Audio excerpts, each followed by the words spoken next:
Six kingdom classification പറഞ്ഞപ്പോൾ നമ്മൾ പറഞ്ഞ organisms have been classified as 3 domains അല്ലെ. 3 ഡൊമെയിൻ എന്ന് പറയുന്ന archaea, bacteria, eukarya. Okay, and this archaea domain, it has a single kingdom, that is Archaebacteria, and bacteria has a single kingdom, that is Eubacteria. Eukarya has 4 kingdoms in its, that is Protista, Fungi, Plantae and Animalia. 5 kingdom classification le Archaebacterium, Eubacteria ee rendu kingdom kude koodite kingdom Monera ilana enclose cheydirunne alle. Idu rendum koodi koodite kingdom Monera ilana include cheydirunne. So here what is the difference between Archaebacteria and Eubacteria? That is nammal ivide nokkan povunna. Archaebacteria ennu parayunna organismthine they can survive in a high extreme climatic condition. അതിന് കാരണം എന്താണെന്ന് വെച്ചാൽ അതിൻ്റെ cell വോളിൻ്റെയും അതിൻ്റെ cell മെംബ്രെയിൻ്റെയും പ്രത്യേകത കൊണ്ടാണ്.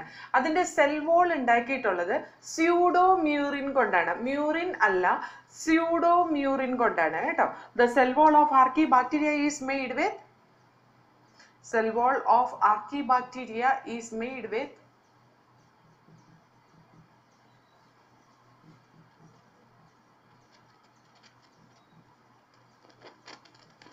pseudomurine, and in the case of Eubacteria it is made with peptidoglycan or murin.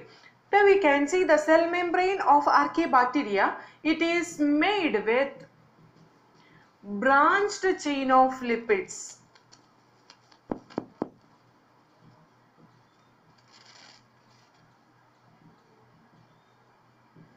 Branched lipids കൊണ്ടാണ് cell membrane ഉണ്ടാക്കിയിട്ടുള്ളത്. ഇതൊക്കെ അഡ്വേഴ്സ് ക്ലൈമാറ്റിക് കണ്ടീഷനിൽ അല്ലെങ്കിൽ എക്സ്ട്രീം ക്ലൈമാറ്റിക് കണ്ടീഷനിൽ സർവൈവ് ചെയ്യാനുള്ള ക്യാരക്ടറിസ്റ്റിക് ഫീച്ചേഴ്സ് ആണ് ആർക്കിബാക്ടീരിയയുടെ. ഇതാണ് രണ്ട് പ്രത്യേകതകൾ. പ്രോകാരിയോട്ടിക് ഓർഗാനിസത്തിന്റെ സെൽ വോളും സെൽ മെംബ്രെയിനും കമ്പയർ ചെയ്ത് ബാക്ടീരിയയുടെ സെൽ വോളും സെൽ മെംബ്രെയിനും കമ്പയർ ചെയ്ത് ആർക്കിബാക്ടീരിയയിലുള്ള ഡിഫറൻസ് എന്ന് പറയുന്നത്. ഇനി അതിന്റെ ട്രാൻസ്ക്രിപ്ഷൻ പ്രോസസ്സും ട്രാൻസ്ലേഷൻ പ്രോസസ്സും എടുത്ത് നോക്കിക്കഴിഞ്ഞ് കഴിഞ്ഞാൽ that show more similarity with the eukaryotic organism. Eukaryotic ഓർഗാനിസത്തിന് അവിടെ കൂടുതൽ സിമിലാരിറ്റി കാണിക്കുന്നതാണ് അതിൻ്റെ ട്രാൻസ്ക്രിപ്ഷനും ട്രാൻസ്ലേഷനും ഒക്കെ. ഓക്കെ, അതുകൊണ്ടാണ് നമ്മൾ ആ ഓർഗാനിസത്തിനെ പ്രോകാരിയോട്ട് അല്ലെങ്കിൽ മൊണീറ എന്ന് പറയുന്ന കിങ്ഡത്തിൽ നിന്ന് നമ്മൾ സെപ്പറേറ്റ് ചെയ്തിട്ട് ആർക്കിബാക്ടീരിയ, യൂബാക്ടീരിയ അങ്ങനെ 2 കിങ്ഡം 6 കിങ്ഡം ക്ലാസിഫിക്കേഷനിൽ കൊണ്ടുവരാനുള്ള കാരണം കേട്ടോ. ഇനി 5 കിങ്ഡം ക്ലാസിഫിക്കേഷൻ ഇൻട്രൊഡ്യൂസ് ചെയ്യുന്നത് വരെ നമ്മുടെ യൂണിസെല്ലുലാർ യൂകാരിയോട്ടിക് ഓർഗാനിസംസ് ഒക്കെ സെൽ വോൾ ഉള്ളതും ഇല്ലാത്തതും അനുസരിച്ച് അത് പ്ലാന്റയിലും ആനിമേലിയയിലും ക്ലാസിഫൈ ചെയ്തിട്ടുണ്ടായിരുന്നതാണ്. Okay, now after the 5 kingdom classification only that has made the next kingdom as kingdom Protista. അതുകൊണ്ട് തന്നെ നമ്മൾ ചില ഓർഗാനിസംസ്, അതായത് യൂണിസെല്ലുലാർ യൂകാരിയോട്ടിക് ആയിട്ടുള്ള organisms, even though we are studying under plants or animals, according to RH Whittaker classification that has to be classified in the kingdom Protista. അപ്പോൾ അതിനെ base ചെയ്ത് question ചോദിക്കാറുണ്ടെന്ന് ഞാൻ കഴിഞ്ഞ ക്ലാസ്സിൽ പറഞ്ഞിട്ടുണ്ടായിരുന്നു. എക്സാമ്പിൾ ക്ലാമിഡോമോണ, സ്പൈറുലിന, അതേപോലെ തന്നെ chlorella, these all will come under the kingdom Protista. Previously this was included in the kingdom Plantae.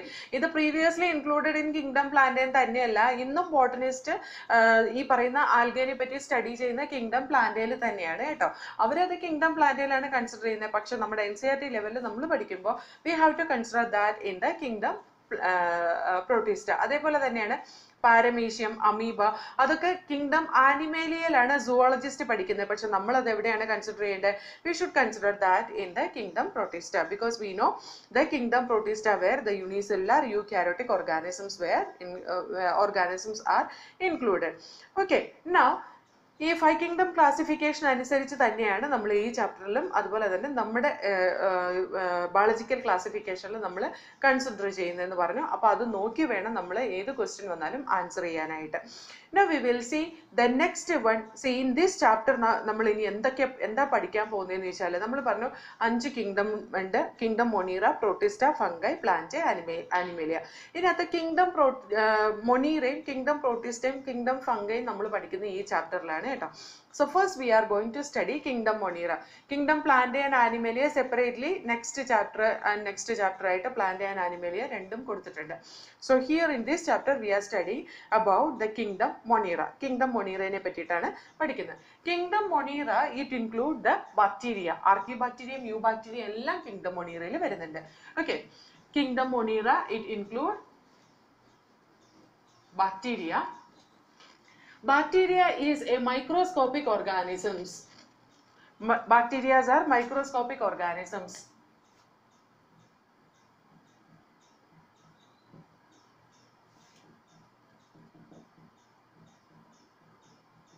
Microscopic single cellular organism.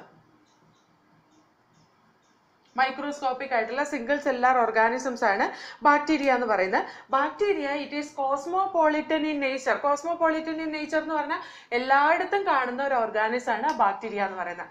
It is Cosmopolitan in nature. Example, if we take a handful of soil, it will be having hundreds of types of bacteria.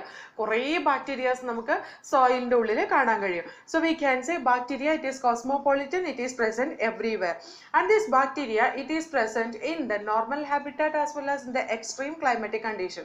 Extreme climatic condition അല്ലെങ്കിൽ extreme habitatൽ കാണുന്ന micro organism അല്ലെങ്കിൽ bacteria ആണ് എന്ത് ഈ ആർക്കി bacteria എന്ന് പറയുന്നത്. ആർക്കി ബാക്ടീരിയയ്ക്ക് ഒരു example ആണ് മെത്തനോജൻസ് ആയിട്ടോ. മെത്തനോജൻസ് എന്ന് പറയുന്ന ബാക്ടീരിയ ആർക്കി ബാക്ടീരിയയ്ക്ക് ഒരു എക്സാമ്പിൾ ആണ്. സാധാരണ ഒരു ക്വസ്റ്റ്യൻ ചോദിച്ചിട്ടുള്ളതാണ്, റീസെന്റ് ഇയറിൽ ഒരു ക്വസ്റ്റ്യൻ ചോദിച്ചിട്ടുള്ളതാണ്. Which organism can be present in the deep ocean where the light is not available?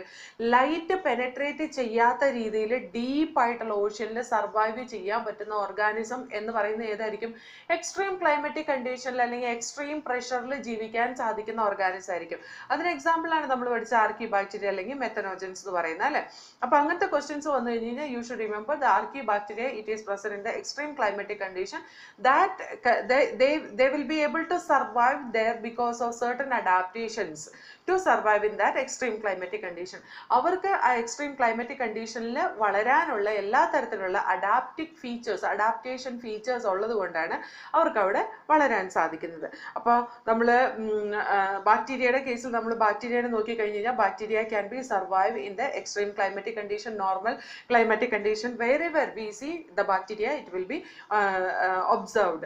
And this bacteria it is cosmopolitan in nature. Bacteria first discovered by the scientist Antony van Leeuwenhoek. Bacteria was discovered by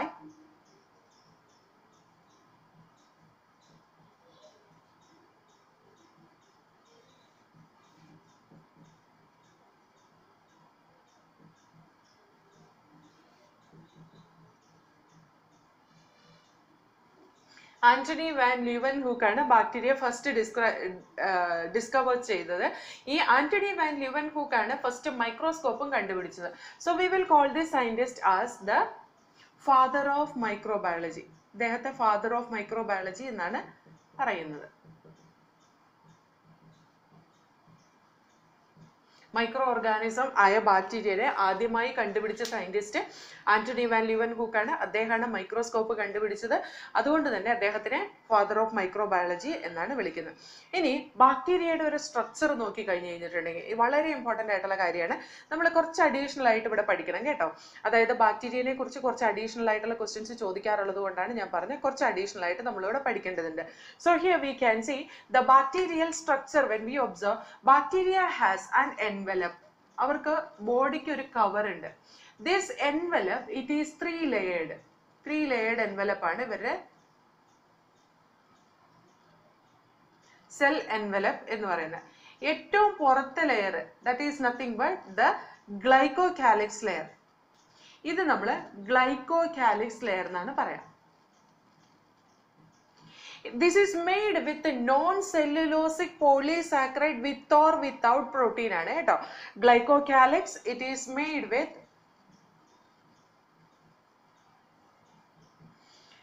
non-cellulosic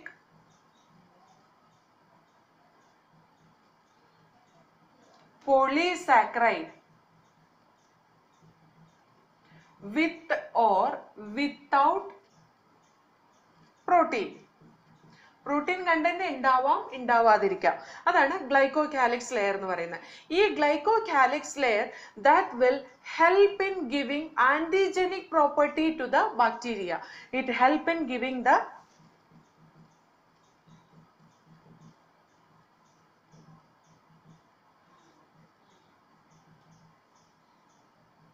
antigenic property to bacteria.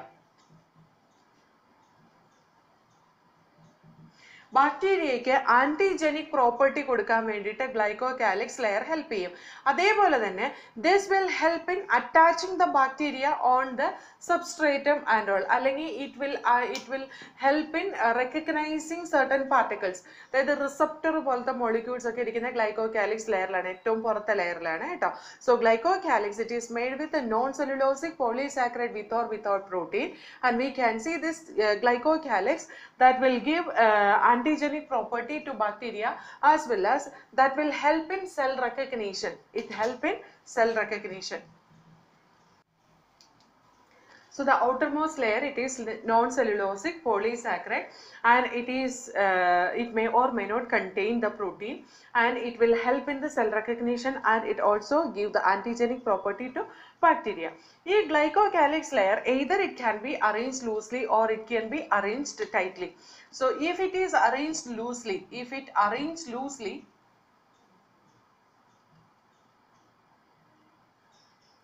we call this as slimy layer, or it will form a slimy layer. If it arranged tightly,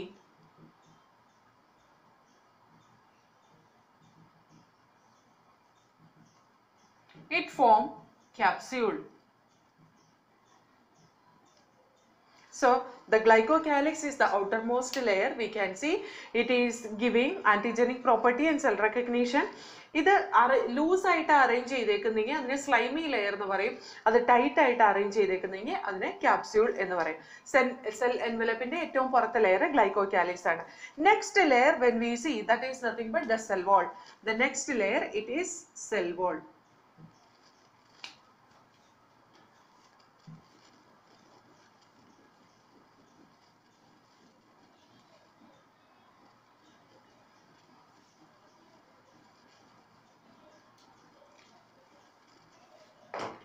Next layer is cell wall. Cell wall is made with peptidoglycan. This peptidoglycan, it is the composition of N-acetyl glucosamine and N-acetyl muramic acid.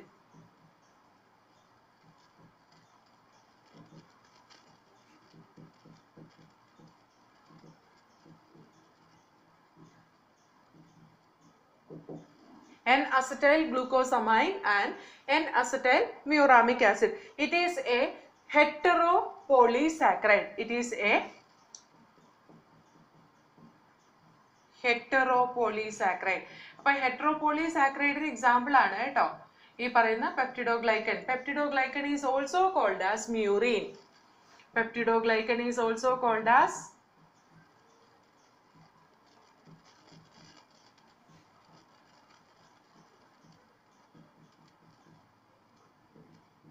and here we can see this peptidoglycan, it will give structure, shape, support to the cell.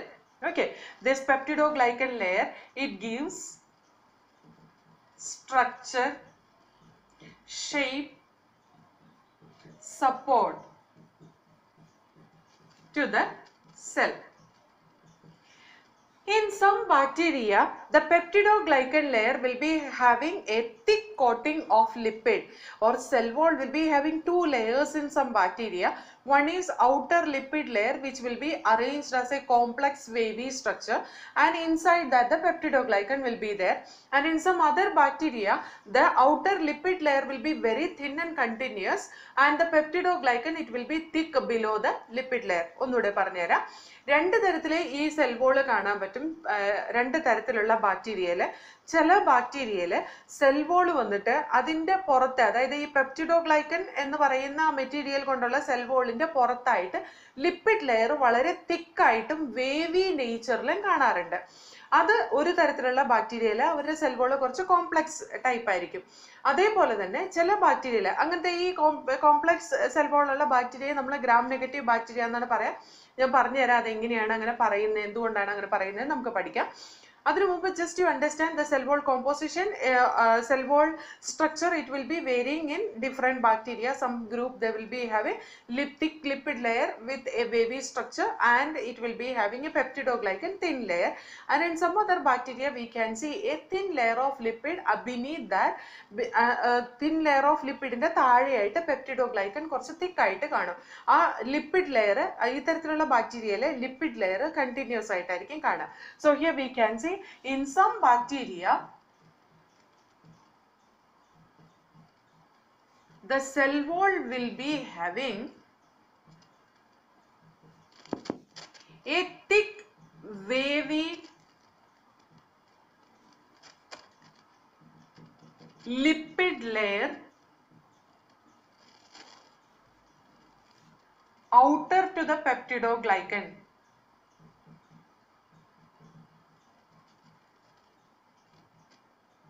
This makes the cell wall more complex.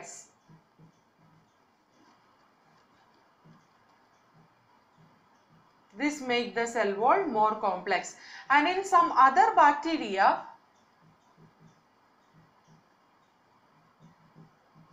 the cell wall will be having a thin continuous lipid layer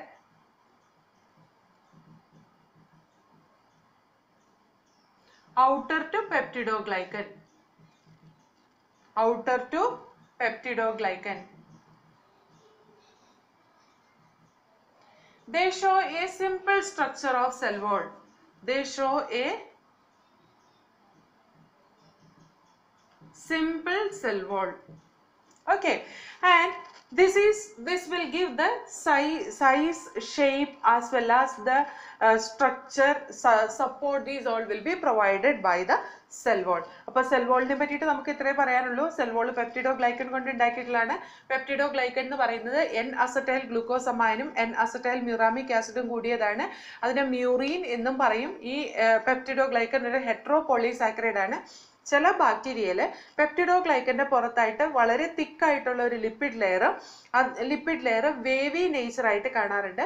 that make the cell wall more complex, and in some other bacteria a thin layer of lipid will be present on the surface of this peptidoglycan. That will make the cell wall structure more simple as compared to the other group. Okay, മനസ്സിലായോ? അപ്പോൾ ഇത്രയും cell wall composition ഇത്രയേ ഉള്ളൂ കേട്ടോ.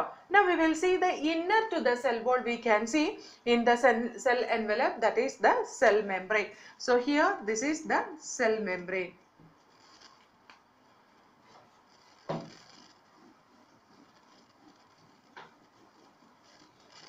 Cell membrane, it is made with phosphobilipid layer. Cell membrane, it is made with the phosphobilipid layer. Cell membrane is also called as cytoplasmic membrane. Get up.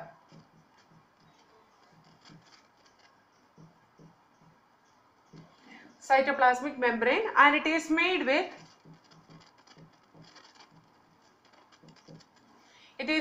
with phosphobilipid layer.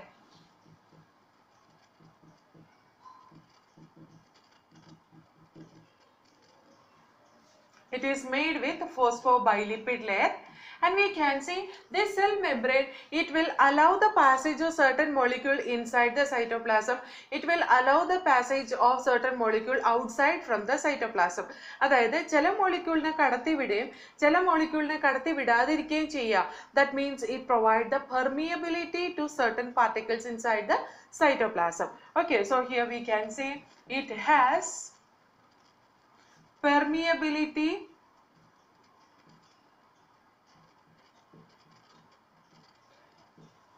to selected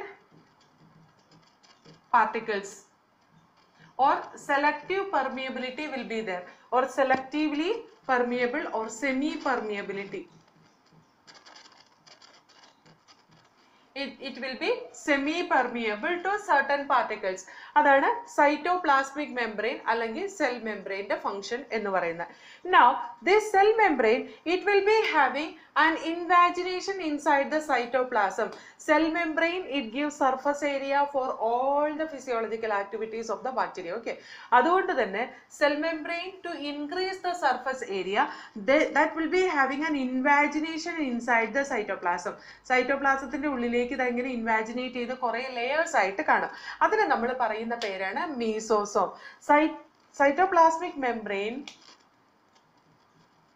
cell membrane invaginate inside the cytoplasm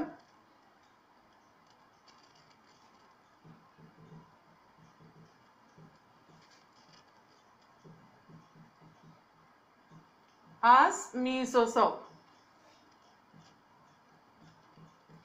This increases the surface area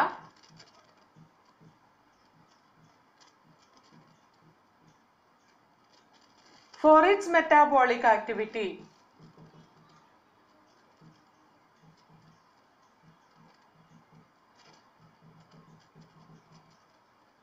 Especially respiration.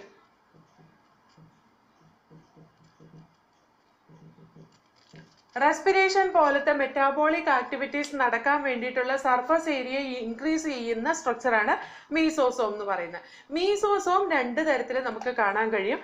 Mesosome it is divided into two different types as lateral mesosome and septal mesosome. Lateral mesosome, that increases the surface area for the metabolic activity, and septal mesosome, it will be seen in association with the nucleoid. നമ്മുടെ ബാക്ടീരിയയുടെ ന്യൂക്ലിയസിന് പറയുന്ന പേരാണ് nucleoid എന്ന്. ആ ന്യൂക്ലിയോയിഡിലേക്ക് invaginate ചെയ്ത് ന്യൂക്ലിയോയിഡിന്റെ ആ റീജിയനിൽ invaginate ചെയ്ത് കാണുന്ന മീസോസോം ഉണ്ട്. അതിനെ നമ്മൾ പറയുന്ന പേരാണ് സെപ്റ്റൽ മീസോസോം. സീ ഹിയർ, ഇതാണ് septal mesosome. This septal mesosome എന്താ ചെയ്യുന്നതെന്ന് അറിയോ? ഈ septal mesosome it can grow towards the nucleoid when the nucleoid undergo replication. Nucleoid replicate ചെയ്ത് രണ്ടെണ്ണായി കഴിയുമ്പോൾ ഈ സെപ്റ്റൽ മീസോസോം ഈ രണ്ട് ന്യൂക്ലിയോയിഡിന്റെ ഉള്ളിലേക്ക് വളരും. അപ്പൊ എന്താവുന്ന അറിയോ? രണ്ട് ന്യൂക്ലിയോയിഡും രണ്ട് ഭാഗത്തേക്ക് സെപ്പറേറ്റ് ആയിപ്പോ. That will help in binary fission, that will help in equal distribution of nucleoid into two cells during binary fission. അതായത് സെല്ല് ഡിവൈഡ് ചെയ്യുന്ന സമയത്ത് ന്യൂക്ലിയോയിഡ് വന്നിട്ട് രണ്ടായിട്ട് റിപ്ലിക്കേറ്റ് ചെയ്ത് ആ റിപ്ലിക്കേറ്റ് ചെയ്തിരിക്കുന്ന രണ്ട് ന്യൂക്ലിയോയിഡിനെ രണ്ട് സെല്ലിനകത്തേക്ക് ഈക്വൽ ആയിട്ട് ഡിസ്ട്രിബ്യൂട്ട് ചെയ്യാൻ സ്പിൻഡിൽ ഫൈബേഴ്സ് ഇല്ല അവർക്ക്. കാരണം എന്താ? ബൈനറി ഫിഷൻ എന്ന് പറയുന്ന എമൈറ്റോട്ടിക് ഡിവിഷൻ ആണ് അല്ലെ. എമൈറ്റോട്ടിക് ഡിവിഷൻ നടക്കുന്നവിടെ സ്പിൻഡിൽ ഫൈബേഴ്സ് ഉണ്ടാവില്ല. അപ്പൊ എന്താവും? ആരെങ്കിലും വേറൊരാൾ ഇതിനെ സെപ്പറേറ്റ് ചെയ്ത് ഈക്വൽ ആയിട്ട് സെപ്പറേറ്റ് ചെയ്ത് കൊടുക്കാൻ വേണം. That will be done with the help of this septal mesosome. Septal mesosome it will invaginate inside, അതായത് ആ ന്യൂക്ലിയോയിഡ് രണ്ടെണ്ണം ഇരിക്കുന്നതിന്റെ ഇടയിലേക്ക് വളരുമ്പോൾ ഈ രണ്ട് ന്യൂക്ലിയോയിഡും കൂടി സെപ്പറേറ്റ് ആയിട്ട് one will go to one pole and the other one will go to opposite pole. അങ്ങനെ ഒരെണ്ണം ഈ പോളിലേക്കും വരും, ഒരെണ്ണം ഈ പോളിലേക്കും വരും. This cell it will become two cells. അങ്ങനെയാണ് ന്യൂക്ലിയോയിഡ് സെൽ ഡിവിഷന്റെ സമയത്ത് രണ്ടായിട്ട് ഡിവൈഡ് ആയി പോകുന്നത്. So here we can say the septal mesosome that will help in cell division and the lateral mesosome gives surface area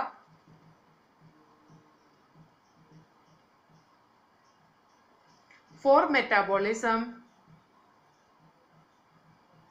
and septal mesosome that will help in cell division. Cell ഡിവിഷനെ help ചെയ്യുന്ന septal mesosome ആണ് കേട്ടോ. Now we say the bacteria it has nucleoid. ഇനി നമ്മൾ ഇത്രയേ ഉള്ളൂ നമ്മുടെ cell എൻവലപ്പിന്റെ കാര്യം. ഇനി അതിന്റെ ഉള്ളിലെ സൈറ്റോപ്ലാസത്തിന്റെ ഉള്ളിലെ എന്തൊക്കെയാണ് ബാക്ടീരിയയ്ക്ക് കാണുന്നത്? സൈറ്റോപ്ലാസത്തിന്റെ ഉള്ളിൽ കാണുന്ന ഒരു സ്ട്രക്ചറാണ് ന്യൂക്ലിയോയിഡ് എന്ന് പറയുന്നത്. Nucleoid is a super coiled structure and that nucleoid it is seen particularly in prokaryotic organism that do not have a nuclear membrane. Nucleoid it is nothing but the naked DNA ആണ് nucleoid എന്ന് പറയുന്നത്. അതായത് DNA നെ nuclear മെംബ്രെയിന്റെ ഉള്ളിൽ pack ചെയ്യാത്ത ഇതിനെയാണ് നമ്മൾ nucleoid എന്ന് പറയുന്നത്. ന്യൂക്ലിയോയിഡിന് പറയുന്ന വേറൊരു പേരാണ് പ്രോന്യൂക്ലിയസ്.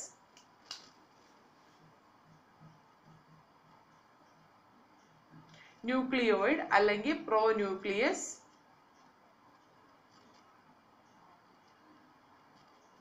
പ്രോന്യൂക്ലിയസ്. അതല്ലെങ്കിൽ അതിന് പറയുന്ന വേറൊരു പേരാണ് ഇൻസിപ്പിയൻ ന്യൂക്ലിയസ്.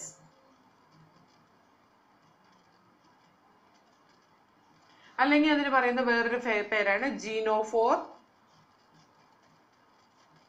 ഓക്കെ, ഇങ്ങനെ ഒരുപാട് പേരുകളിൽ ഈ ന്യൂക്ലിയോയിഡ് അറിയപ്പെടും. ന്യൂക്ലിയോയിഡ് എന്ന് പറയുന്ന structure that is a super coiled covalently closed double stranded DNA ആണ്. Covalently closed super coiled double stranded DNA ആണ്. ഇത് വൈൻഡ് ചെയ്തേക്കുന്നത് ബേസിക് പോളി അമൈൻസിന്റെ ഹെൽപ്പോട് കൂടിയിട്ടാണ്. അല്ലെങ്കിൽ ഒന്ന് ആലോചിച്ച് നോക്കിയാൽ ഈ ന്യൂക്ലിയോയിഡ് ഒന്നിലും വൈൻഡ് ചെയ്യാതെ ചുമ്മാ ഇങ്ങനെ കാണുകയാണെങ്കിൽ സൈറ്റോപ്ലാസത്തിൽ സ്കാറ്റർ ചെയ്ത രീതിയിലായിരിക്കും കാണാം. ഇത് സൈറ്റോപ്ലാസത്തിൽ സ്കാറ്റർ ചെയ്ത രീതിയിലല്ല കാണുക, സൈറ്റോപ്ലാസത്തിന്റെ ഒരു ഭാഗത്തായിട്ട്. അപ്പൊ ഇവിടെയാണെങ്കിൽ ന്യൂക്ലിയോയിഡ് എല്ലാം കൂടി ഇവിടെ ആയിരിക്കും കാണാം. അല്ലെങ്കിൽ എങ്ങനെയായിരിക്കും, ഇപ്പൊ നമ്മൾ ഇത് ഇവിടെ വൈൻഡ് ചെയ്യാതെ കാണുന്നെങ്കിൽ ഇങ്ങനെ നീണ്ട് കിടക്കാം അല്ലെ, അങ്ങനെ കാണില്ല. ന്യൂക്ലിയോയിഡ് എന്ന് പറയുന്ന അതിന്റെ ആ ന്യൂക്ലിയർ സ്ട്രക്ചർ അത് കാണുന്ന എപ്പോഴും സെല്ലിന്റെ സൈറ്റോപ്ലാസത്തിന്റെ ഒരു ഭാഗത്ത് സസ്പെൻഡ് ചെയ്ത രീതിയിലായിരിക്കും കാണുക. ആ ഒരു ഭാഗത്ത് മാത്രമേ അത് കാണുള്ളൂ. That is because it is wound on the surface of certain polyamines, basic polyamines. Basic polyamines എന്ന് പറയുന്നത് പോസിറ്റീവ് ചാർജ് ഉള്ള ചില അമൈൻ ഗ്രൂപ്പിൽ വൈൻഡ് ചെയ്തിട്ടായിരിക്കും കാണാം. DNA-ക്ക് ഇങ്ങനെ എന്ത് ചാർജാണ് ഉള്ളത്? നെഗറ്റീവ് ചാർജ് ആണുള്ളത് അല്ലെ. ഫോസ്ഫോറിക് ആസിഡിന്റെ പ്രസൻസ് ഉള്ളത് കൊണ്ട് DNA-ക്ക് നെഗറ്റീവ് ചാർജ് ആണുള്ളത്. അപ്പൊ ഈ negatively charged DNA it will be wound on the surface of positively charged amines. Positively charged അമൈൻസിന്റെ മേലെ വൈൻഡ് ചെയ്തിട്ടായിരിക്കും കാണുക. യൂക്യാരിയോട്ടിക് ഓർഗാനിസത്തിന്റെ കേസിൽ DNA വൈൻഡ് ചെയ്തേക്കുന്ന ഹിസ്റ്റോൺ പ്രോട്ടീന്റെ മേലെയാണ്. Histone protein is a basic protein because it consist of basic amino acid more, that is arginine and lysine. അതായത് ഹിസ്റ്റോൺ എന്ന ഒരു പ്രോട്ടീന്റെ മേലെയാണ് DNA യൂക്യാരിയോട്ടിക് ഓർഗാനിസത്തിൽ വൈൻഡ് ചെയ്തിട്ടുള്ളത്. ആ ഹിസ്റ്റോൺ പ്രോട്ടീന് പോസിറ്റീവ് ചാർജ് ആണുള്ളത്, അതുകൊണ്ടാണ് അതിന് ബേസിക് പ്രോട്ടീൻ എന്ന് പറയുന്നത്. ഈ പോസിറ്റീവ് ചാർജ് ഉള്ള ഹിസ്റ്റോൺ പ്രോട്ടീന് പോസിറ്റീവ് ചാർജ് കൊടുക്കുന്നത് പോസിറ്റീവ്ലി ചാർജ്ഡ് അമിനോ ആസിഡ് കൂടുതലുള്ളത് കൊണ്ടാണ്. അവിടെ പോസിറ്റീവ്ലി ചാർജ്ഡ് അമിനോ ആസിഡ് എന്ന് പറയുന്നത് ആർജിനൈനും ലൈസിനും ആണ്. അപ്പൊ ആർജിനൈനും ലൈസിനും കൂടുതലുള്ള ഹിസ്റ്റോൺ പ്രോട്ടീനിന് പകരം ഇവർക്ക് എന്താണ് ഉള്ളത്? The basic poly amines. Basic poly amines on which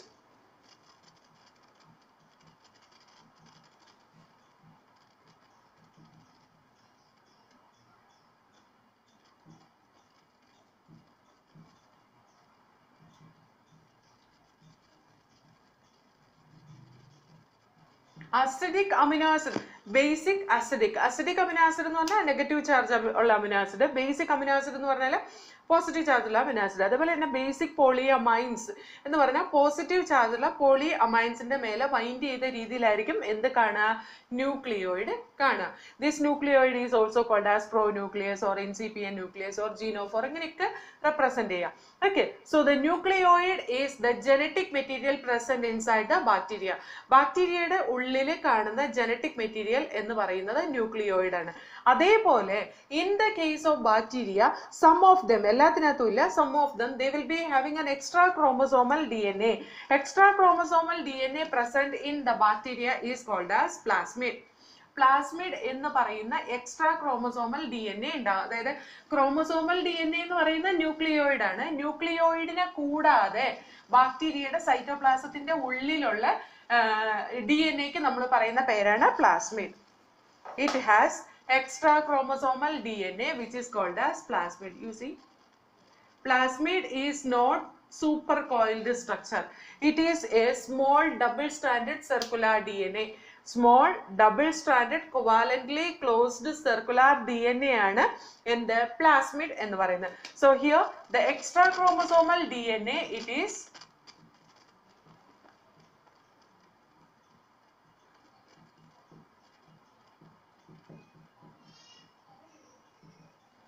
extra chromosomal DNA എന്ന് പറയുന്ന പ്ലാസ്മിഡ് ആണ്.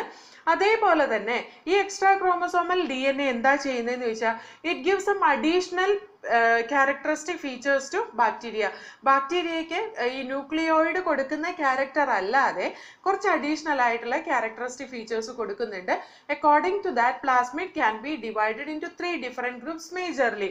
ഈ പ്ലാസ്മിഡിനെ നമുക്ക് 3 ഡിഫറെന്റ് ഗ്രൂപ്പ് ആയിട്ട് ഡിവൈഡ് ചെയ്യാം. 3 തരത്തിലുള്ള പ്ലാസ്മിഡ് ആയിട്ട് ഡിവൈഡ് ചെയ്യാം. One is R plasmid, one is col plasmid, another one is F plasmid. Okay. R plasmid ennu parnale bacteria which has this R plasmid that will be having resistant towards certain antibiotic.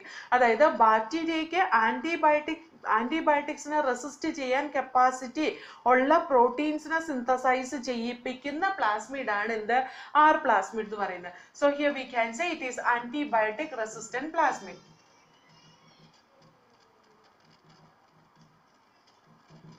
And col plasmid it is present in Escherichia coli. Col plasmid എവിടെയാ കാണുന്നത്? Escherichia coliയിൽ കാണുന്നതാണ്. ഈ col plasmid എന്ന് പറയുന്നത് COL col plasmid എന്ന് പറയുന്നത് ആ plasmid code ചെയ്യുന്ന ഒരു പ്രോട്ടീൻ ഉണ്ട്. ആ പർട്ടിക്കുലർ പ്രോട്ടീനിന് പറയുന്ന പേരാണ് കൊളിസിൻ. കൊളിസിൻ ഇതൊരു ടോക്സിൻ ആണ്. This colicin toxin it is able to produce by certain Escherichia coli. ചില Escherichia coliയിൽ ഈ കൊളിസിൻ പ്രോട്ടീൻ അല്ലെങ്കിൽ കൊളിസിൻ ടോക്സിൻ പ്രൊഡ്യൂസ് ചെയ്യുന്ന പ്ലാസ്മിഡ് ഉണ്ടാവും. അപ്പോൾ ആ ബാക്ടീരിയക്ക് എന്ത് ചെയ്യാൻ പറ്റുന്നറിയോ? ഈ കൊളിസിനെ പ്രൊഡ്യൂസ് ചെയ്യിപ്പിച്ചിട്ട് കൊളിസിൻ കോൾ പ്ലാസ്മിഡ് ഇല്ലാത്ത, കൊളിസിൻ റെപ്രസെന്റ് ചെയ്യുന്ന കോൾ പ്ലാസ്മിഡ് ഇല്ലാത്ത Escherichia coliനെ കൊളിസിനെ സെക്രീറ്റ് ചെയ്യിപ്പിച്ച് കൊന്നുകളയാൻ പറ്റും. ഓക്കെ, അതായത് ഇപ്പം ഞാൻ കുറച്ച് Escherichia coliനെ ഒരു ന്യൂട്രിയൻ മീഡിയയിൽ വളർത്താന്നിരിക്കട്ടെ. ഞാൻ കൊടുത്തിട്ടുള്ള ന്യൂട്രിയൻ മീഡിയയിലുള്ള ന്യൂട്രിയൻസ് മാത്രമാണ് അവർക്ക് ഭക്ഷണമായിട്ടുള്ളൂ. അപ്പൊ കുറേ ബാക്ടീരിയ ഇങ്ങനെ വളർന്നു വരുമ്പോൾ എന്ത് പറ്റും? അവര് ന്യൂട്രിയൻസിന് വേണ്ടിയിട്ട് കമ്പീറ്റ് ചെയ്യാൻ തുടങ്ങും, അവര് മത്സരിക്കാൻ തുടങ്ങും അല്ലെ ന്യൂട്രിയൻസിന് വേണ്ടിയിട്ട്. അങ്ങനെ ന്യൂട്രിയൻസിന് വേണ്ടിയിട്ട് അവർ മത്സരിക്കാൻ തുടങ്ങുമ്പോൾ കുറെ കഴിയുമ്പോൾ അവർക്ക് സർവൈവൽ ചാൻസ് കുറയും. അപ്പൊ എന്ത് ചെയ്യുന്നറിയോ? കുറച്ച് സുപ്പീരിയർ ആയിട്ടുള്ള Escherichia coli, സുപ്പീരിയർ ആയിട്ടുള്ള Escherichia coli എന്ന് പറയുന്നത് ഈ കോൾ പ്ലാസ്മിഡ് ഉള്ള Escherichia coli അവർ വന്നിട്ട് കൊളിസിൻ പ്രോട്ടീൻ അല്ലെങ്കിൽ കൊളിസിൻ ടോക്സിൻ സെക്രീറ്റ് ചെയ്യാൻ തുടങ്ങും. ഈ കൊളിസിൻ ടോക്സിൻ എന്ത് ചെയ്യും? ഈ കോൾ പ്ലാസ്മിഡ് ഇല്ലാത്ത Escherichia coli ന്യൂട്രിയൻ മീഡിയയിൽ വളരുന്നതിനെയൊക്കെ അങ്ങ് കൊന്നളയും. അപ്പൊ എന്താ, ഈ കോമ്പറ്റീഷൻ കുറഞ്ഞു. പിന്നെ കുറച്ച് പേർക്ക് മാത്രം ഫുഡ് ഡിസ്ട്രിബ്യൂട്ട് ചെയ്താൽ മതി, അല്ലെങ്കിൽ ഫുഡ് പാർട്ടീഷൻ ചെയ്ത് കൊടുത്താൽ മതി അല്ലെ, അല്ലെങ്കിൽ കുറച്ച് പേർക്ക് മാത്രം ആ ഫുഡിനെ ആക്സസ് ചെയ്ത് ജീവിക്കാൻ പറ്റും. So there the competition it will be reduced because of this colicin toxin which was produced by col plasmid. അപ്പോൾ col plasmidന്റെ ആപ്ലിക്കേഷൻ അതാണ് കേട്ടോ. col plasmid ഉള്ളത് Escherichia coliയിലാണ്. col plasmid ഇല്ലാത്ത Escherichia coliനെ കൊന്നളയാൻ വേണ്ടിയിട്ട് col plasmid ഉള്ള Escherichia coli സെക്രീറ്റ് ചെയ്യുന്ന ഒരു toxin ആണ് കൊളിസിൻ എന്ന് പറയുന്നത്. Next one is F plasmid. F plasmid that will help in the genetic exchange between two bacteria. അതായത് ഫെർട്ടിലിറ്റി ഫാക്ടർ, അതായത് എന്താ പറയാ, ഒരു കോൺജുഗേഷൻ, രണ്ട് ബാക്ടീരിയ തമ്മിലുള്ള ഒരു കോൺജുഗേഷൻ ഉണ്ടാക്കാൻ ഹെൽപ്പ് ചെയ്യുന്ന പ്ലാസ്മിഡ് ആണ് F plasmid എന്ന് പറയുന്നത്. So here this will help in fertility. എന്താ ഈ ഫെർട്ടിലിറ്റി എന്ന് പറയുന്നത്? ബാക്ടീരിയക്ക് ഫെർട്ടിലിറ്റി ഉണ്ടോ? ഫെർട്ടിലിറ്റി എന്ന് പറയുന്നത് സെക്ഷൽ റീപ്രൊഡക്ഷൻ ആണ് അല്ലെ. ഫെർട്ടിലൈസേഷൻ എന്ന് പറയുന്നത് major event in sexual reproduction ആണ്.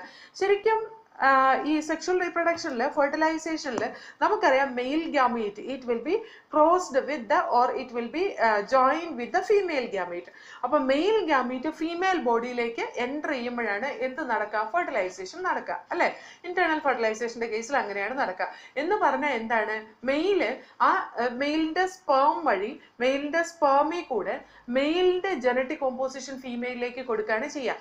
എന്ന് പറഞ്ഞാൽ ജനറ്റിക് എക്സ്ചേഞ്ച് നടക്കുകയാണ് ചെയ്യുക. അതായത് മെയിലിൽ നിന്ന് ഫീമെയിലിലേക്ക് ജനറ്റിക് മെറ്റീരിയൽ പാസ് ചെയ്യാണ് ചെയ്യുക. അങ്ങനെ ഒരു പ്രോസസ്സ് ബാക്ടീരിയയുടെ ഉള്ളിൽ നടക്കുന്നുണ്ട്. Even though it is not associated with റീപ്രൊഡക്ഷന് വേണ്ടിയിട്ടൊന്നും അല്ല. രണ്ട് ബാക്ടീരിയയുടെ സൈറ്റോപ്ലാസങ്ങൾ തമ്മിൽ കോൺജുഗേഷൻ ട്യൂബ് വെച്ച് കണക്ട് ആയി കഴിഞ്ഞ് കഴിഞ്ഞാൽ കോൺജുഗേഷൻ ട്യൂബ് വഴി പ്ലാസ്മിഡിനെ അത് ട്രാൻസ്ഫർ ചെയ്യാം. അപ്പോൾ പ്ലാസ്മിഡ് എന്ന് പറയുന്ന ഒരു ജനറ്റിക് മെറ്റീരിയൽ അല്ലേ, എക്സ്ട്രാ ക്രോമസോമൽ DNA ആണ്. DNA ജനറ്റിക് മെറ്റീരിയൽ ആണ്. അപ്പൊ ആ DNA പാസ് ചെയ്യുന്നതുകൊണ്ട് നമുക്കതൊരു ജനറ്റിക് എക്സ്ചേഞ്ച് ആയിട്ട് കണക്കാക്കാം. അപ്പൊ ആ ജനറ്റിക് എക്സ്ചേഞ്ച് നടക്കണമെങ്കിൽ F plasmid അതിന്റെ ഉള്ളിൽ ഉണ്ടായിരിക്കണം. So here we can say F plasmid which give fertility to bacteria. F plasmid ബാക്ടീരിയക്ക് ഫെർട്ടിലിറ്റി കൊടുക്കുന്ന